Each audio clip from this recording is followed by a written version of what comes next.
Okay, we are live now, guys, and I'm really, really pleased to have Sonja Lyubomirsky with us from California. It's very, very early in California, 9 a.m. We all appreciate you waking up and doing this at such an early time, Sonja. Thank you very much for joining us.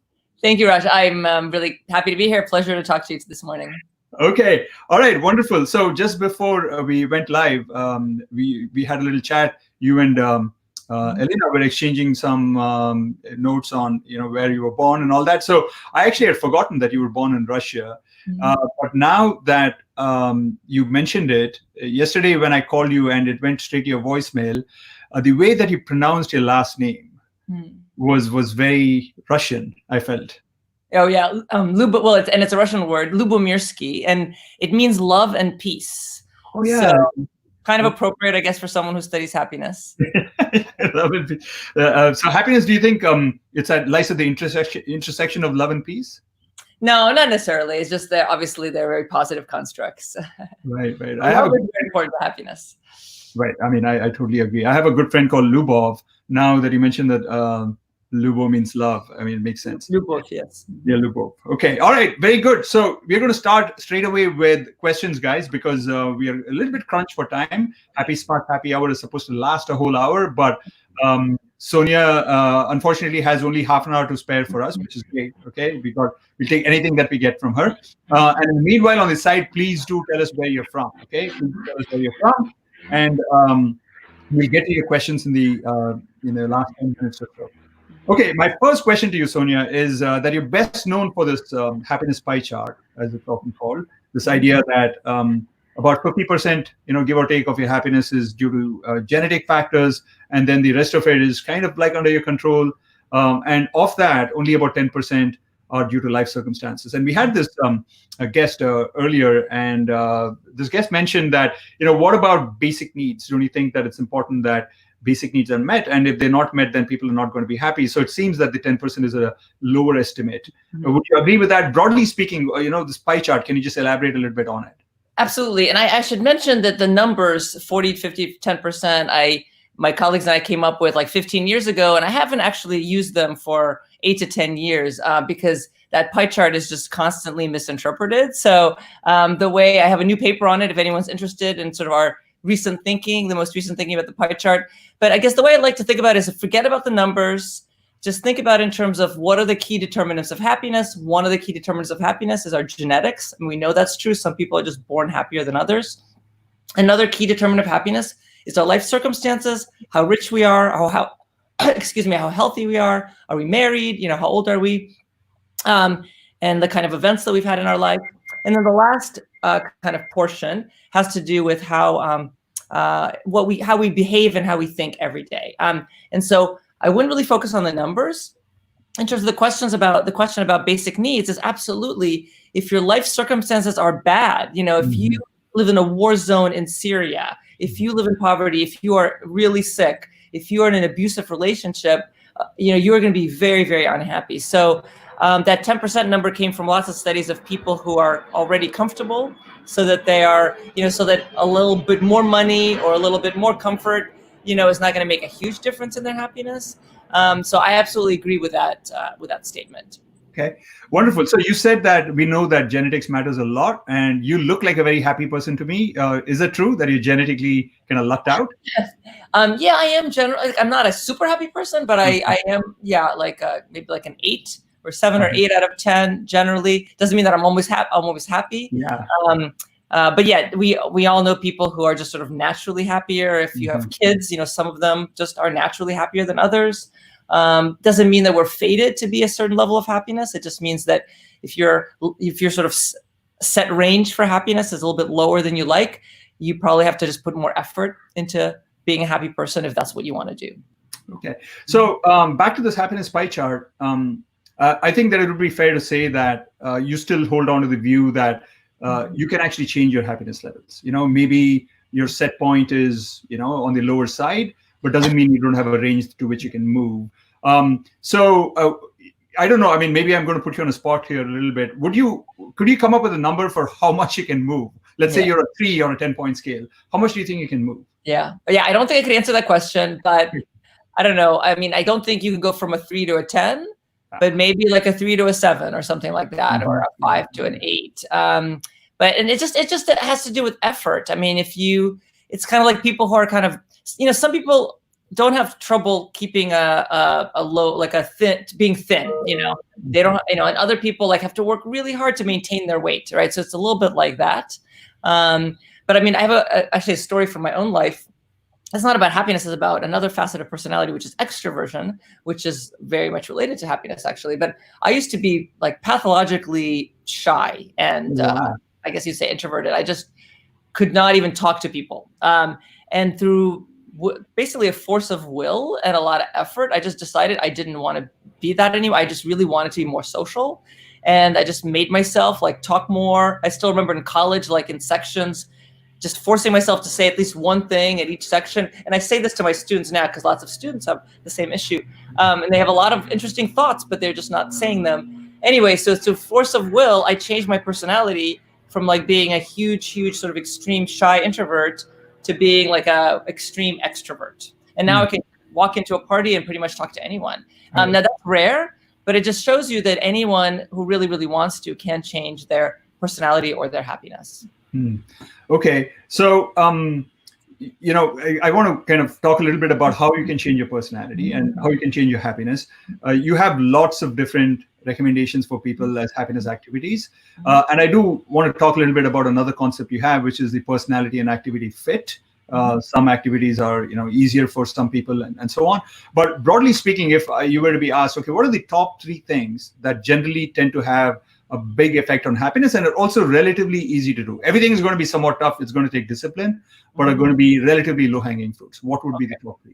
Well, I guess I would say that the 3 kind of keys to happiness come from a theory in psychology called self-determination theory, which is connecting to other people, personal growth, and contributing to community or helping others. And that maps on pretty well to what I've been studying and my colleagues and collaborators have been studying, which are, for example, doing acts of kindness for others or expressing gratitude for others, which really has to do with connecting with others and also feeling good as a person and helping others. So I guess the bread and butter of my research is gratitude and kindness. And those are very, well, quote, easy to perform, not necessarily always easy.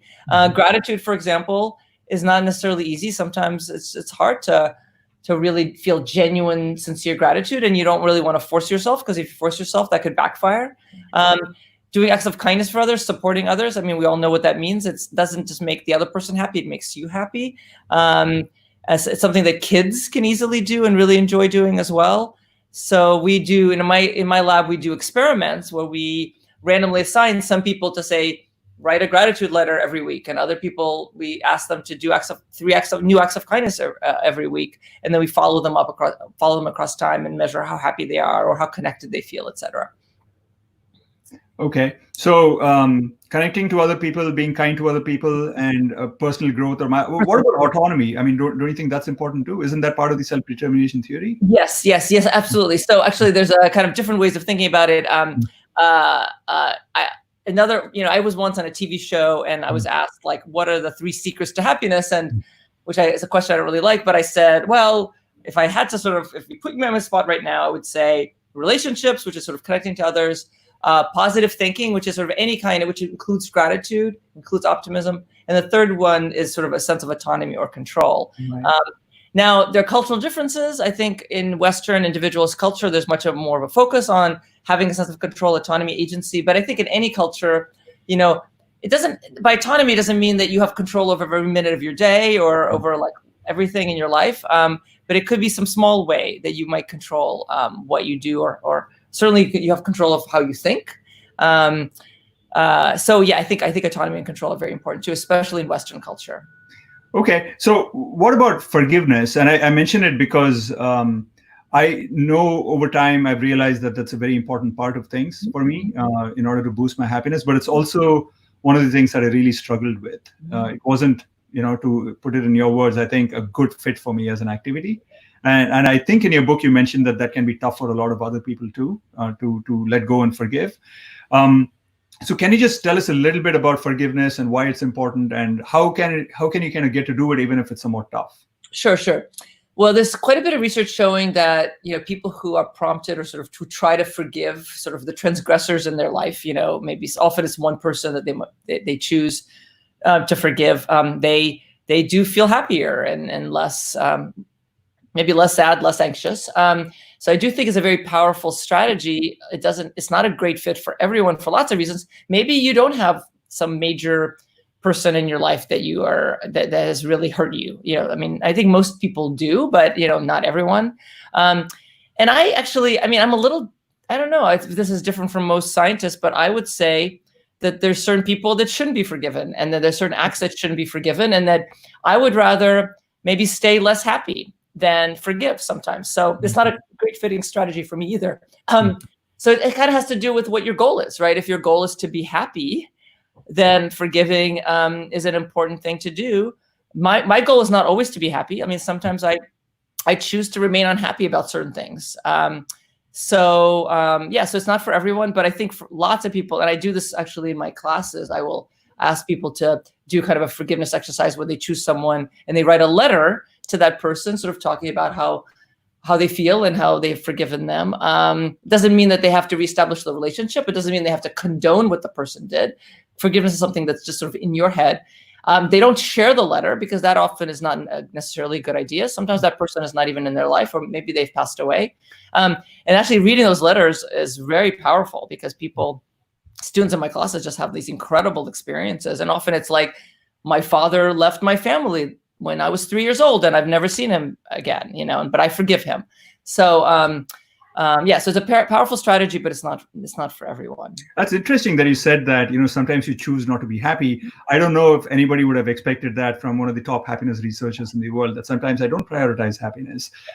So you do think that there are other goals that, I'm sure that for the most part, you would prioritize happiness, but there are other goals sometimes that actually ought to be given higher priority. Oh, absolutely. And I guess that's good. I'm glad you brought this up because I would love to clear that up. I'm not promoting happiness, and I'm not like a happyologist. And people are surprised to hear this, but I don't really care that much about people becoming happier. I'm a scientist.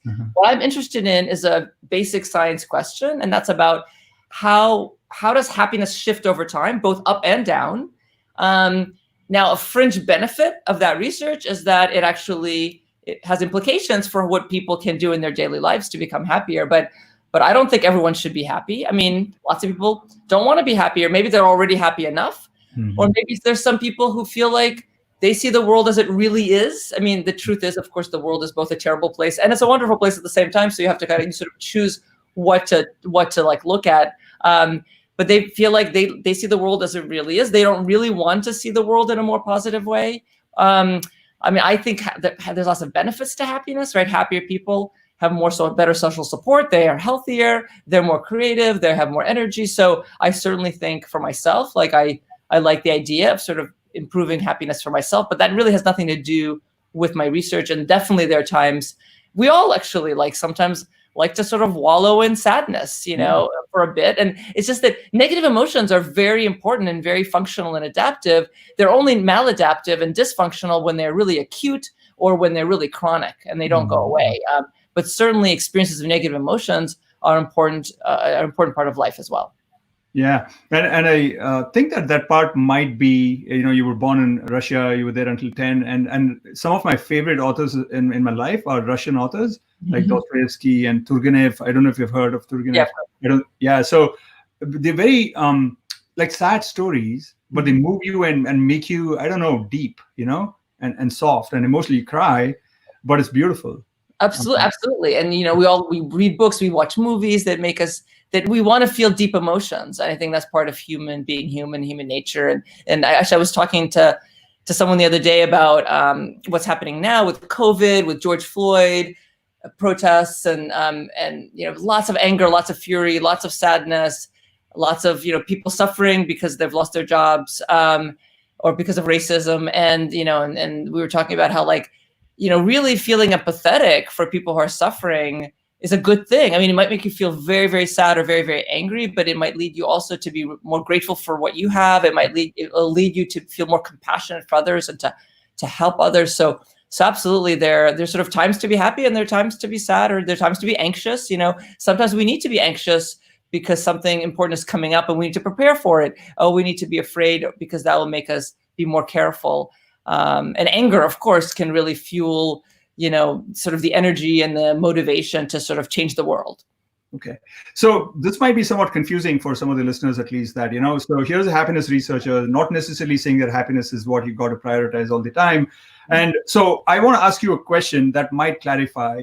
It certainly is something that I think of and seems to clarify for me. So I want to ask you what your opinion is on this. So what if you define happiness as a kind of a meta state in which you'd rather not be somewhere else doing something else? So if you're kind of like not fragmented, if you're angry, but you're okay with being angry because you think that it's justified, it's legitimate. If you're sad, you're kind of like embracing that sadness and you're okay to even wallow in that a little bit, but not get depressed.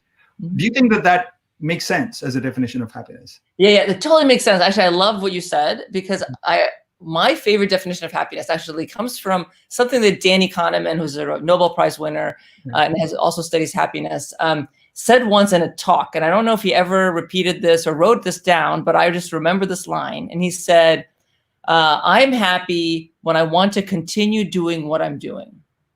Which is basically the same thing that you just said, just in different words. And so absolutely, sometimes like I might be angry and I might be doing something that is, that I feel like is productive, and I'm happy doing that.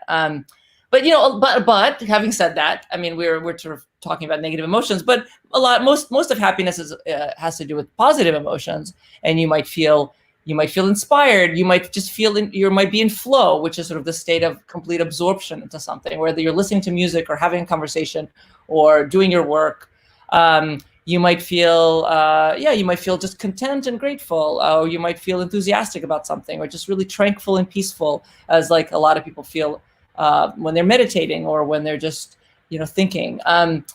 So positive emotions, of course, are really, not only do they feel good, but they also can neutralize negative emotions. They can also lead you to sort of to do good things. I have a whole theory in my lab with my students that it's about gratitude as kind of a force for self-improvement. So gratitude is not just something that might feel good, like when you're grateful for what you have or for other people in your life, but it might actually sort of motivate you to be a better person, right? So when you're like truly grateful for the people in your life, and so you realize that like your success and your happiness is not really just about you, but it's about all these other people. You've sort of stood on the shoulders of giants.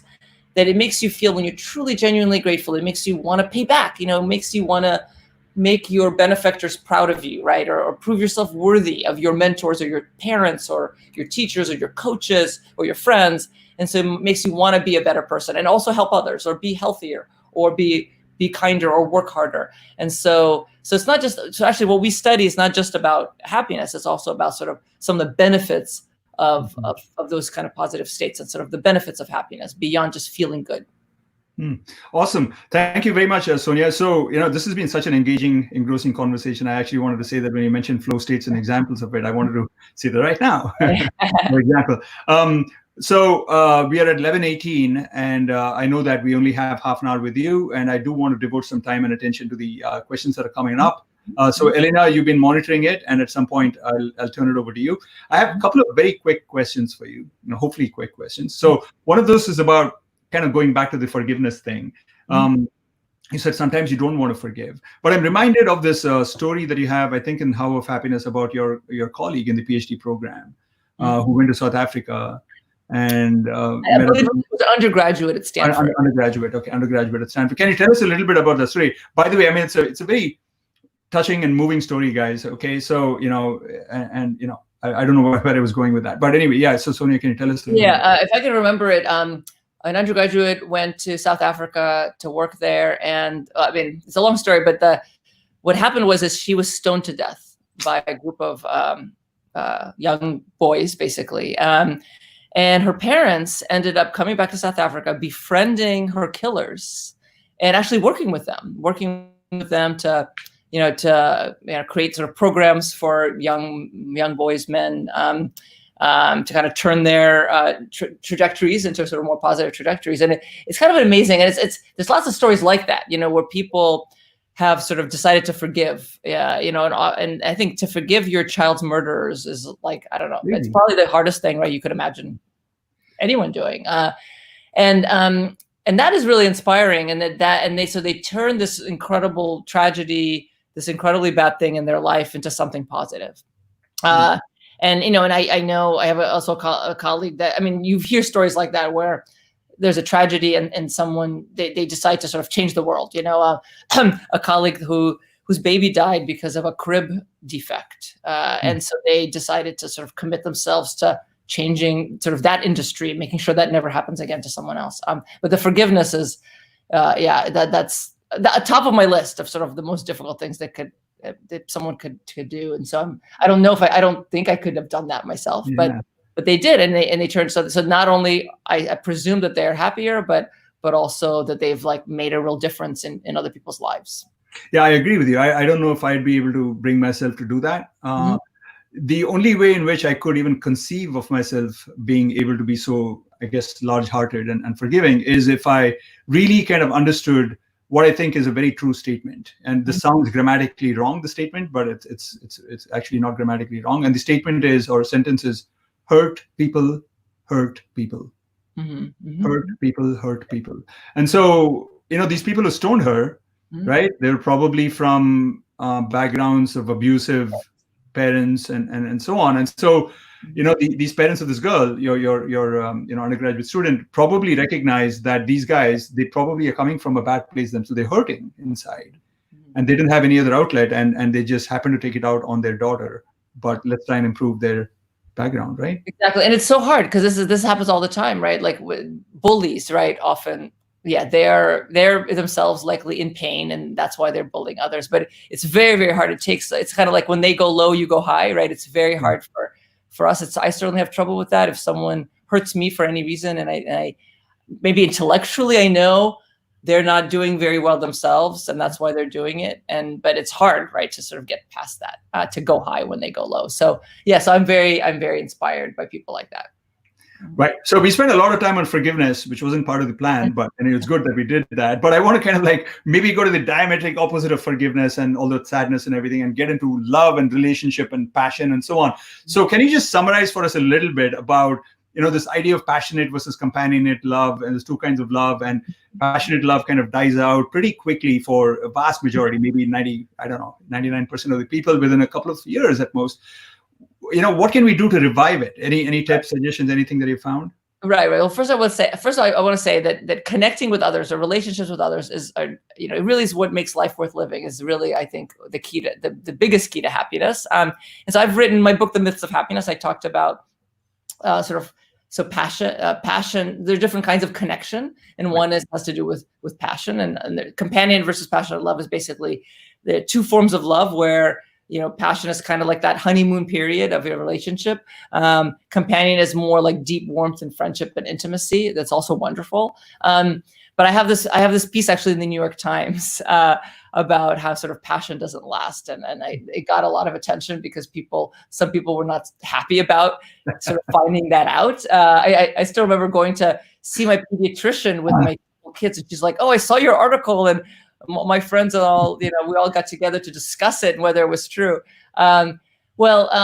The boost from marriage, research shows, lasts an average of 2 years. Now, that isn't necessarily about passion. That's about sort of overall happiness. That people get really happy kind of right before they get married. And then on average, in 2 years, you kind of go back to your baseline, although your baseline might have already been pretty high.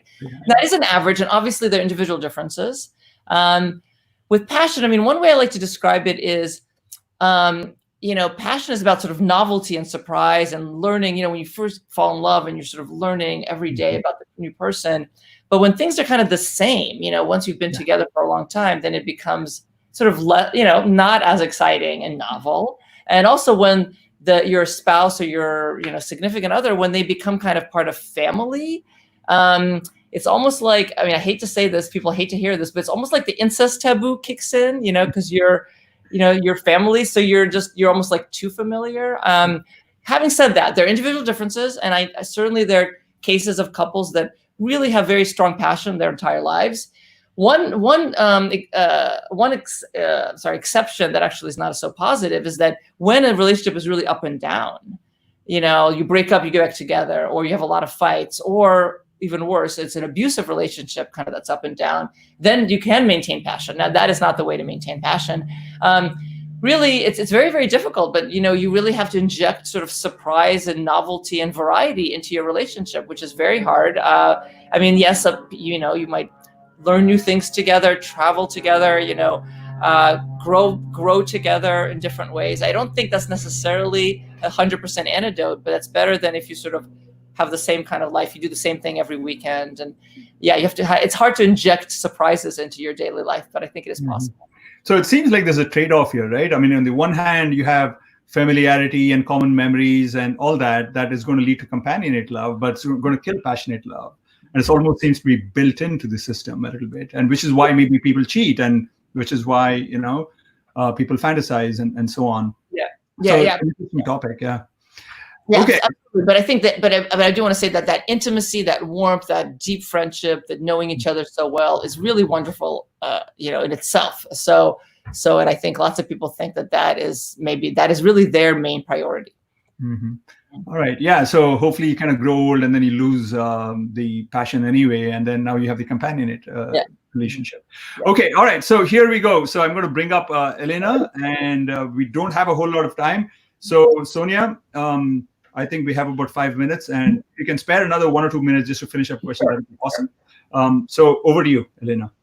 Hello, guys. Hello, everybody from Israel, India, South Africa, Greece, Romania, Bhutan, Brazil, Canada, Netherlands, France, Portugal, Morocco, Egypt, Colombia, and Russia. Yeah, so many countries. I have to say that we will not be able to answer all the questions because we don't have so much time. So, guys, please be understanding. But we have this question from John, and he is asking, do they know what genes or chromosomes help make person predisposed to happiness? We don't know. Thank you, John, for that question, but we don't know. And there are probably many, many, many genes, maybe hundreds, maybe thousands. I'm not a geneticist, so I can't answer that question, but probably many, many genes are involved in happiness. So it's not just like a single gene or single chromosome. Okay, then we have two similar questions about happiness. When people try to, is this true? This is a question from Tushar, that also freedom from chasing happiness could be happiness as well. Like if happiness makes sense. Or this is also a similar question from Kevin. Do you think people get stressed by chasing happiness? Yeah. Thank you for those questions. And I'm glad that we're hitting on that, because I think that you don't want to be, research actually suggests that if you're too preoccupied with happiness and you're sort of too focused in pursuing or chasing happiness, that could really backfire. And one reason is that you don't want to kind of focus so much and constantly monitor your happiness. Kind of ask yourself, am I happy yet? Am I happy yet? Am I happy yet? Kind of like you don't want to weigh yourself twice a day if you're on a diet. Also, if you're chasing happiness too much, you don't enjoy the journey, right? You're sort of too focused on the end goal. And maybe your end goal is your sort of goal is too high, and so you are likely to be disappointed. And so I think it's true for a lot of goals. You kind of want to, you have that goal in mind, but that you really want to focus on the present moment. I have a chapter in the How of Happiness about the importance of sort of focusing on the present and kind of living in the moment and savoring. And like when you're helping others, you don't want to be like, oh, I'm helping this person because it'll make me happy if I help this person. Just focus on that person and focus on that support and how connected you feel, as opposed to focusing on that end goal. Exactly. And I also think when you chase happiness, it's because you realize that you lack, you don't have enough, and that's not a good thing, because you don't want to focus on that either. Yeah. Yeah. And there's a question from Gaurav. So some negative emotions can be addictive and people may be stuck in a vicious circle. What's your recommendation for them? How can they embrace positivity?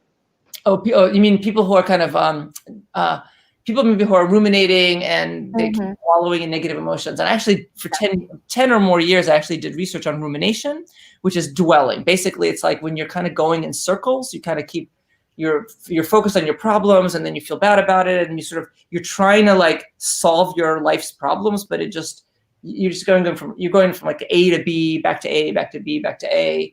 And that, lots of research shows, is not productive. It just makes you feel even more sad or more anxious or more angry because you're just kind of dwelling.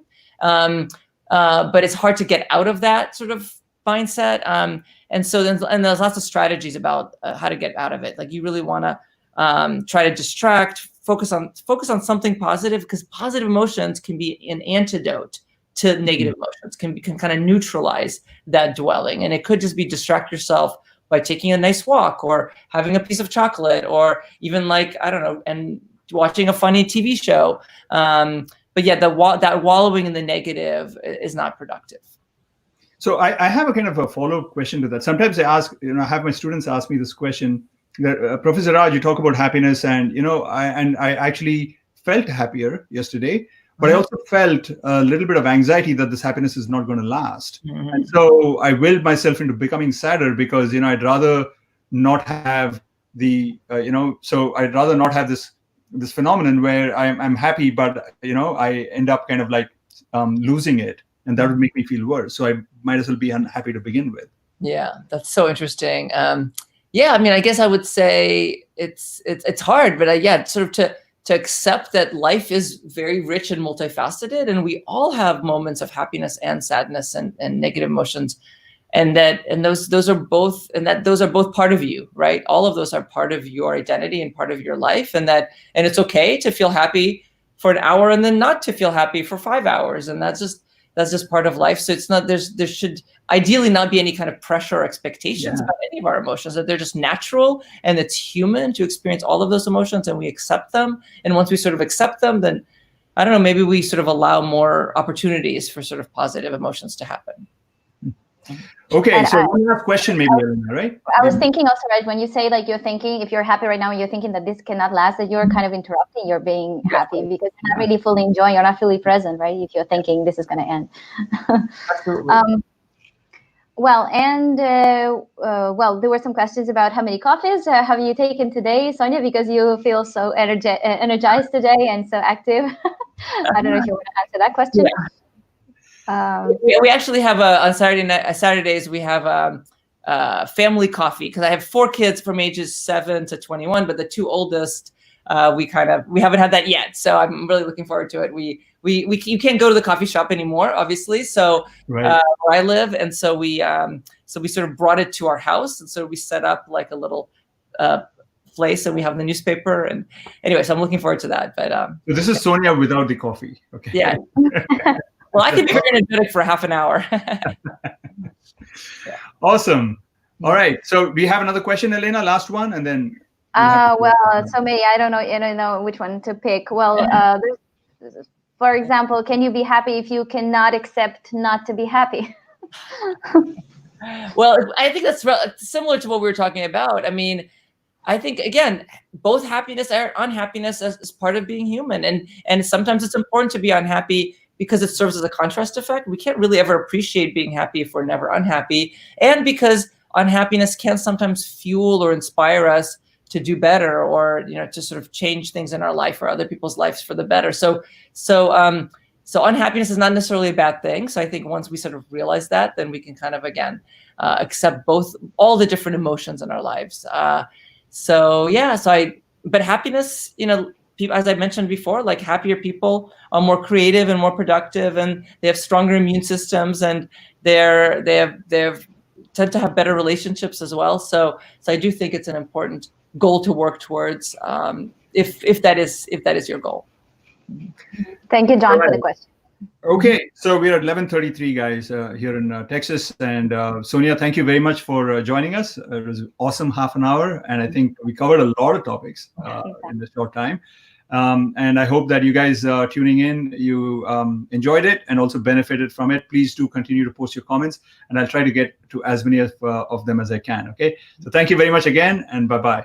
Great. Pleasure to talk to you guys, both Raj and Elena, and everyone. Thank you so much. Bye. Thank you. Bye. Bye.